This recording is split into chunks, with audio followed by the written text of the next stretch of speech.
మధ్యకాలంలో మనము తక్కువ వయసులో అంటే 40 ఏళ్ల కంటే తక్కువ వాళ్ళకి కూడా హార్ట్ అటాక్స్ కామన్‌గా చూస్తున్నామండి. ఆల్మోస్ట్ వారానికి మేమైతే 2, 3 పేషెంట్స్ అలాగా తక్కువ వయసులో హార్ట్ అటాక్స్ పేషెంట్ చూస్తున్నాము. సో, దీనికి మేము అబ్జర్వ్ చేసిన కామన్ కారణం ఏంటంటే స్మోకింగ్ అండి. Smoking is the commonest cause. అందరికీ తెలుసు స్మోకింగ్ ఈజ్ హార్మ్‌ఫుల్ అని. బట్ క్యాన్సర్స్ అని కూడా తెలుసు. బట్ స్మోకింగ్ వలన హార్ట్ అటాక్స్ చాలా తక్కువ ఏజ్‌లో వస్తున్నాయండి. And tobacco in any form, even ఈ గుట్కా, ఖైనీ ఇవన్నీ ఉంటాయి కదా, వాటి వల్ల కూడా తక్కువ వయసులో హార్ట్ అటాక్స్ వస్తున్నాయి. స్మోకింగ్ వల్ల ఏమవుతుందంటే గుండె యొక్క రక్తనాళాల్లో ఇన్ఫ్లమేషన్ అంటాం. అంటే ఇన్ఫ్లమేషన్ కారణంగా కొవ్వు పేరుకుపోయి సడన్గా రక్తం క్లాట్ అవుతుందండి. క్లాట్ అయ్యి రక్త సరఫరా పూర్తిగా నిలిచిపోవడం వల్ల, ఆర్టరీ యొక్క రక్త సరఫరా పూర్తిగా నిలిచిపోవడం వల్ల హార్ట్ అటాక్స్ వస్తున్నాయి. సో నా సైడ్ నుంచి ఫస్ట్ స్మోకింగ్, వీలైనంత వరకు స్మోకింగ్ టోటలీ అవాయిడ్ చేయండి. Try to stop smoking. ఇంకొకటి కామన్గా చూసేది ఏంటంటే ఒబిసిటీ అండి. ఒబిసిటీ ఇప్పుడు సెడెంటరీ లైఫ్ స్టైల్, స్ట్రెస్, వీటన్నిటి వల్ల, ఫుడ్ హ్యాబిట్స్, ఫాస్ట్ ఫుడ్స్, ఇవన్నిటి వల్ల lot of people are having obesity. మనము వెయిట్ని కొంచెం నియంత్రించుకునే ప్రయత్నం చేయాలి. Regular physical activity, exercises. ఇప్పుడు మరీ మీరు ఫిజికల్ యాక్టివిటీ అన్నామని జిమ్లో వెళ్ళి నేను మ్యారథాన్స్ చేస్తాం అలా వద్దండి. జస్ట్ రెగ్యులర్గా మీరు daily try to walk at least for half an hour for day, at least 5 days a week. So కొంచెం రెగ్యులర్ ఫిజికలీ యాక్టివ్ ఉంటే మనకి హార్ట్ అటాక్స్ అనేవి ప్రివెంట్ చేసుకోవచ్చు. Other thing is cholesterol. ఈ డైటరీ హ్యాబిట్స్ వల్ల కొలెస్ట్రాల్ లెవెల్స్ అనేవి ఎక్కువగా చూస్తున్నాము. ఎల్డిఎల్ కొలెస్ట్రాల్ స్పెసిఫికలీ చాలా ఎక్కువ ఉంటుందండి. ఐ మీన్ సిమ్టమ్స్ ఉండవు, సడన్ ప్రెజెంటేషన్ హార్ట్ అటాక్ వల్లనే అవుతుంది.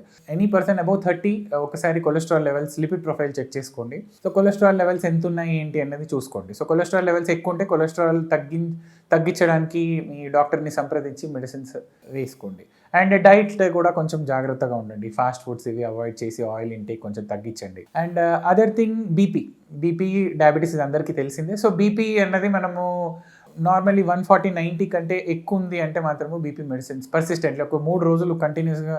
ఈ మధ్య ఇప్పుడు బీపీ మీరు ఇంట్లోనే కూర్చొని చెక్ చేసుకునే పద్ధతిలో కూడా వచ్చాయండి బీపీ ఆపరేటర్. సో అదే మీరు ఇంట్లోనే చెక్ చేసుకొని చూసుకోండి.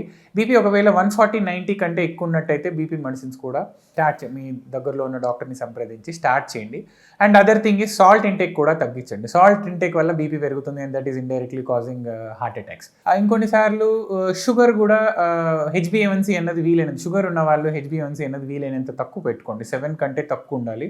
షుగర్ కంట్రోల్ లేనట్టయితే షుగర్ మెడిసిన్స్ రెగ్యులర్గా వేసుకొని ఒకవేళ అవసరమైతే ఇన్సులిన్ తీసుకోవాల్సిన పరిస్థితి ఉంటే అది కూడా తీసుకోండి. సో షుగర్ కూడా మనము తక్కువగా ఉంచుకునే, ఐ మీన్ HbA1c అన్నది less than 7 ఉండేటట్టు చూసుకోవాలి. మానసిక ఒత్తిడి, జాబ్ వల్ల కానీ ఇన్ జనరల్ మానసిక ఒత్తిడి తెలియకుండా ఉంటుంది. సో వీలైనంత వరకు ఫ్రీక్వెంట్లీ బ్రేక్స్ తీసుకోండి. మీ ఏ వర్క్ అయినా చేయండి, 2 weeks 3 weeksలో ఒకసారి take a break. I mean ఒత్తిడిని తగ్గించుకునే ప్రయత్నం చేయండి. ప్రాణాయామ, ఫిజికల్ ఎక్సర్సైజెస్ చాలా ఉన్నాయి. Any sport, try to play any sport and just to take your mind of the work.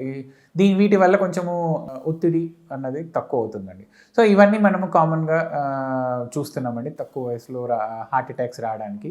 ఇవన్నీ కామన్ కారణాలు: smoking, obesity, BP, high blood pressure, sugar, and ఇంకొన్నిసార్లు family history. ఇంతకుముందు హార్ట్ ప్రాబ్లం పిల్లల్లో వాళ్ళ పేరెంట్స్కి 50 ఏళ్ళ కంటే తక్కువ వయసులో హార్ట్ ప్రాబ్లమ్స్ ఉన్నప్పుడు పిల్లల్లో కూడా 30-40 years ఏజ్లో హార్ట్ ప్రాబ్లమ్స్ వచ్చే అవకాశం ఉంటుంది. సో ఇది కూడా మనము చూసుకోవాల్సిన విషయం. ఫ్యామిలీ హిస్టరీ ఒకవేళ ఉన్నట్టయితే, family history of heart disease ఉన్నట్టయితే మీరు ఇంకొంచెం జాగ్రత్తగా ఉండి స్క్రీనింగ్ టెస్ట్ అంటామండి. ఈసీజీ, ఎకో, ట్రెడ్మిల్, ఇవన్నీ మీరు మీ కార్డియాలజిస్ట్ని సంప్రదించి ఇలాంటి స్క్రీనింగ్ టెస్ట్ చేసుకుంటే హార్ట్ అటాక్ రాకుండా మనము ప్రివెంట్ చేయొచ్చండి.